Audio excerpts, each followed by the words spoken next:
Hello दोस्तों, मैं इंद्रेश अपने YouTube channel Indresh GS classes में आप सभी का स्वागत करता हूं।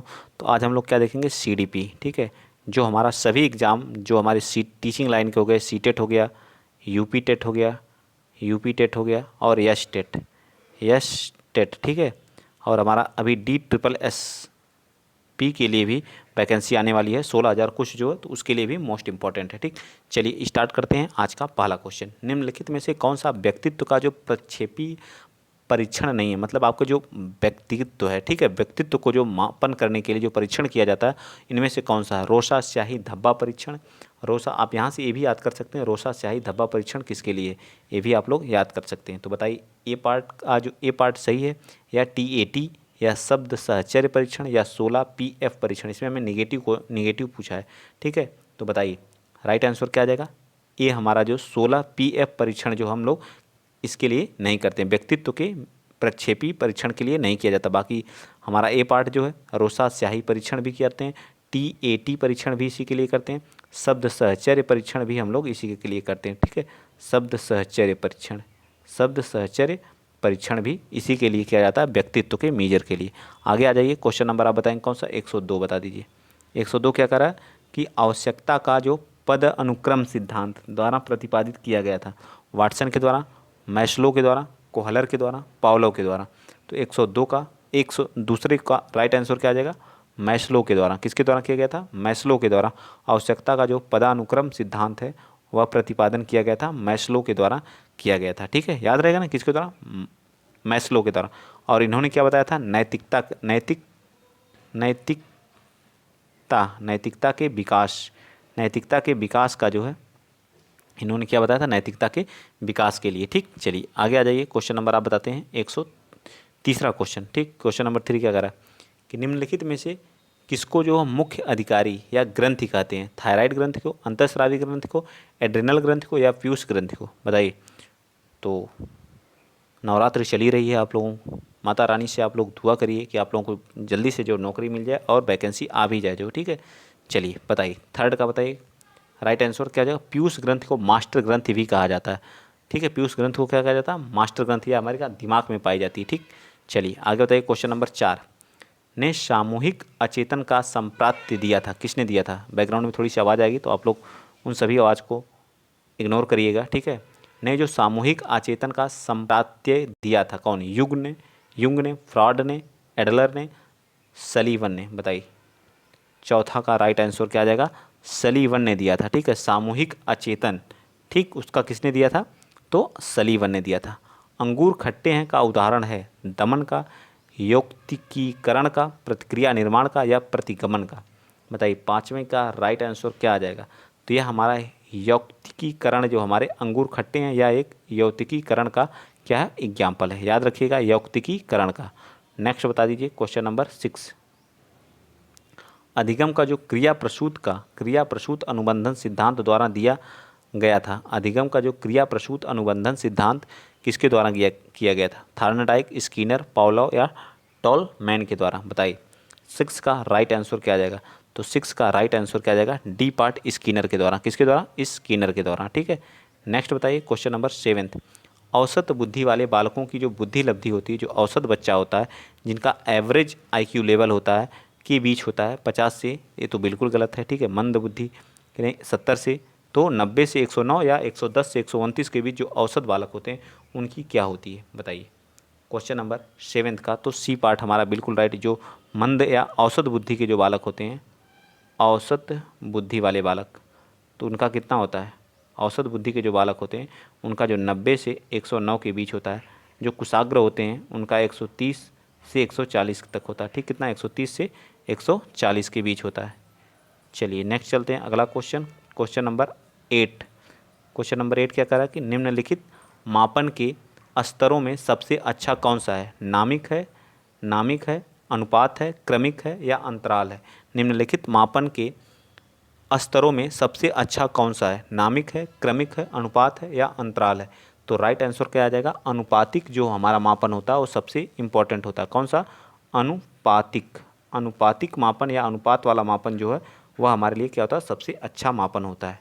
चलिए नेक्स्ट चलते हैं, क्वेश्चन नंबर 9 बता दीजिए पियाजे के संज्ञानात्मक विकास सिद्धांत में अमूर्त तर्क एवं परिपक्व नैतिक चिंतन की किस अवस्था की विशेषता है? अमूर्त तर्क मतलब बच्चा अमूर्त तर्क देने लगता है। तो पियाजे साहब ने कितनी 4 अवस्थाओं को बताया, ठीक है। कितनी अवस्थाओं को? 4 अवस्थाओं को, ठीक है। जो उनकी पहली अवस्था थी वह कहाँ से? 0 से 2 वर्ष थी। उसको कौन सी अवस्था कहते हैं? पूर्व संक्रियात्मक अवस्था। क्या बोलते हैं? संवेदी गामक अवस्था बोलते हैं। इसकी जो अवस्था जो ये पहला था इसकी क्या थी? 0 से 2 थी, ठीक है। फिर कौन सी थी? पूर्व संक्रियात्मक अवस्था जो थी 2 से 7 थी, ठीक है। औपचारिक जो थी, औपचारिक कौन सी थी? औपचारिक 7 से 11 थी, ठीक है। और अनौपचारिक जो थी 11 से प्लस वाले जो बच्चे थे वह मूर्त संक्रियात्मक अवस्था के अंतर्गत आते थे। तो 9वें का राइट आंसर जो हमारा आ जाएगा, 9वें का राइट आंसर क्या आ जाएगा? सी पार्ट बिल्कुल राइट हो जाएगा, ठीक है। सी पार्ट राइट हो जाएगा। नेक्स्ट आ जाइए, क्वेश्चन नंबर 10 बताइए। क्वेश्चन नंबर 10 क्या कर रहा है कि जन्मजात व्यक्तिक गुणों का योगफल है। जो जन्मजात व्यक्तिक गुणों का योगफल क्या है? तो वंशानुक्रम। वंशानुक्रम जो है जन्मजात व्यक्तिक गुणों का क्या होता है? योगफल होता है। तो इसका ए पार्ट क्या हो जाएगा? राइट हो जाएगा। नेक्स्ट बताइए 11, मनोवैज्ञानिकों के अनुसार निम्नलिखित में से किस विधि द्वारा मूल प्रवृत्तियों में परिवर्तन लाया जा सकता है? सहसंबंध, मार्गांतरीकरण के द्वारा, विलयन के द्वारा या नवीनीकरण के द्वारा। तो 11 का जो राइट आंसर आ जाएगा वो बी, मार्गांतरीकरण के द्वारा, ठीक है।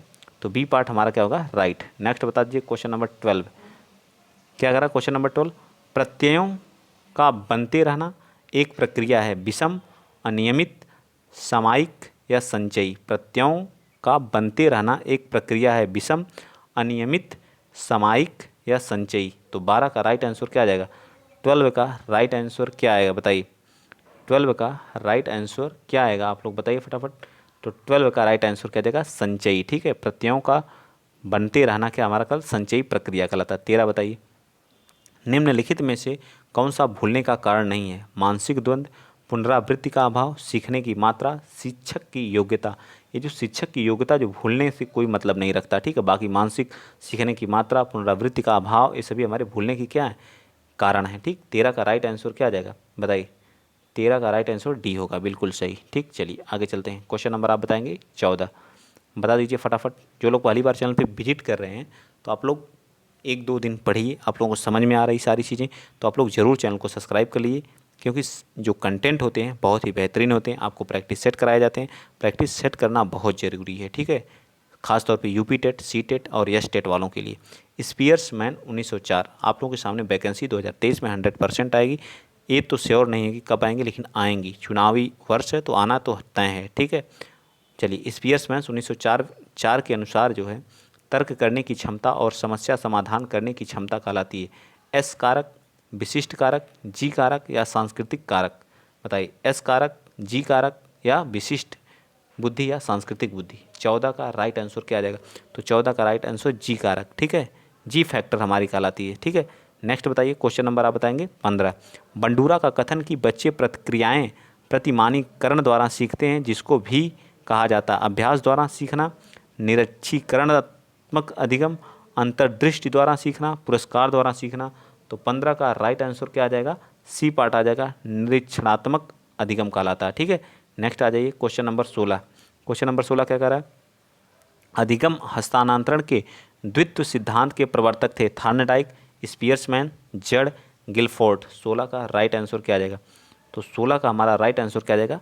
स्पीयर्समैन थे, जो अधिगम हस्तांतरण के द्वित्व तत्व सिद्धांत, एक जी फैक्टर एक यस फैक्टर दिए थे। जी फैक्टर में जनरल फैक्टर और यस का मतलब था स्पेसिफिक फैक्टर, ठीक। नेक्स्ट बताइए 17, सीखी हुई बात को स्मरण करने या पुनः स्मरण करने की असफलता कहलाती है। पुनः स्मरण, विस्मृति, संवेदन, स्मृति। ये तो आसान है, सबको आ जाना चाहिए। जो 17 का, तो राइट आंसर 17 का क्या आएगा? बी पार्ट होगा। क्या कहलाती है? बी स्मृति कहलाती, ठीक। बी स्मृति कहलाती है। नेक्स्ट चलिए क्वेश्चन नंबर 18 बताइए। क्वेश्चन नंबर 18 क्या करा? व्यक्ति में उन मानव शारीरिक अवस्थाओं की गतिशील संगठन जो उसके पर्यावरण के साथ अद्वितीय सामंजस्य निर्धारित करता है कहलाता है। 18 का बताइए, 18 का राइट आंसर क्या आ जाएगा? तो 18 का राइट आंसर क्या आ जाएगा? व्यक्तित्व कहलाता है। क्या? व्यक्तित्व कहलाता है। ए पार्ट बिल्कुल राइट हो जाएगा, ठीक। आगे आ जाइए क्वेश्चन नंबर 19 बताइए।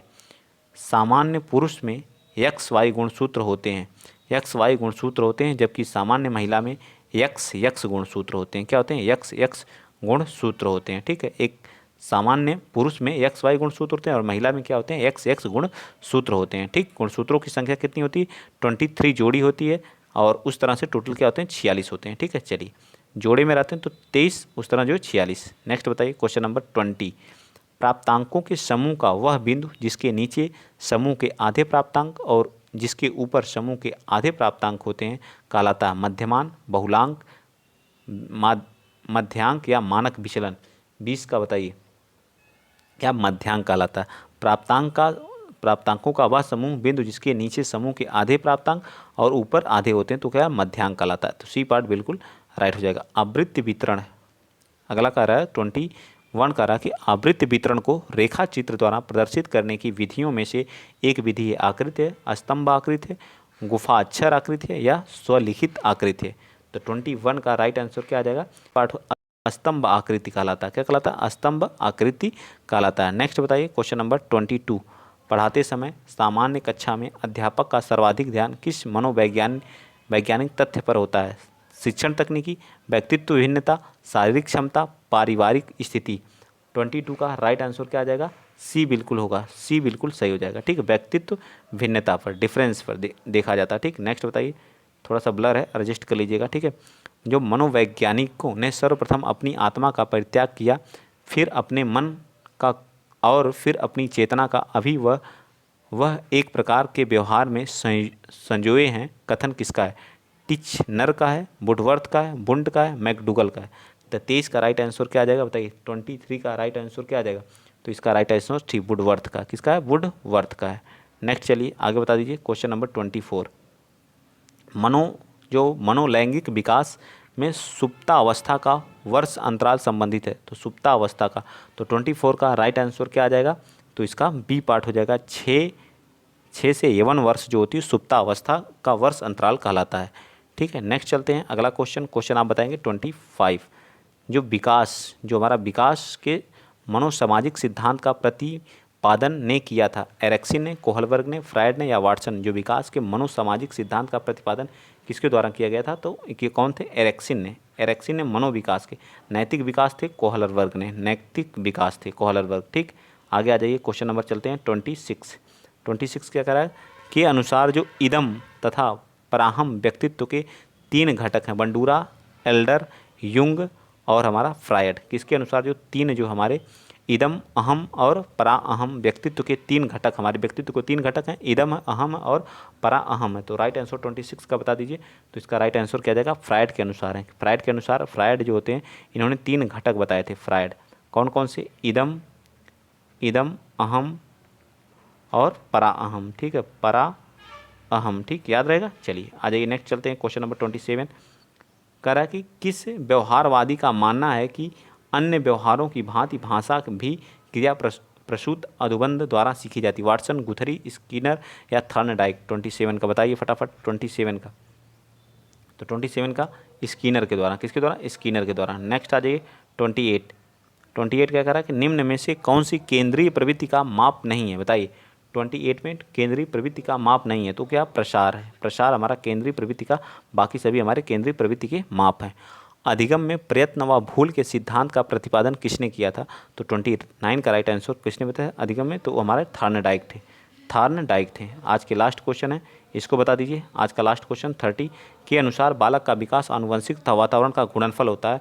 थॉर्नडाइक, गैरेट, वुडवर्थ, हॉलैंड, किसके द्वारा, तो ये थे हमारे कौन, हॉलैंड के अनुसार जो होता है दोनों का क्या होता है, गुणनफल होता है। ठीक, किसका, आनुवंशिक और वातावरण का विकास हमारा। ठीक, तो वीडियो अगर आप लोगों को अच्छा लगा तो बताइएगा कितने आपके 30 में कितने सही हुए। 30 में 27, 28, उतना कठिन नहीं था, तो आपके बहुत ही बेटर है, अच्छी तैयारी है, आपको कोई नहीं रोक सकता। 130 प्लस लाना है तो इंद्रेश जीएस क्लासेस से जुड़ना है। ठीक है, जुड़िए, और चैनल को अगर इसका PDF चाहिए तो आप डिस्क्रिप्शन बॉक्स में दिया गया है लिंक जो है टेलीग्राम का, उसे भी ज्वाइन करिए। आज के लिए इतना ही। जय हिंद, जय भारत।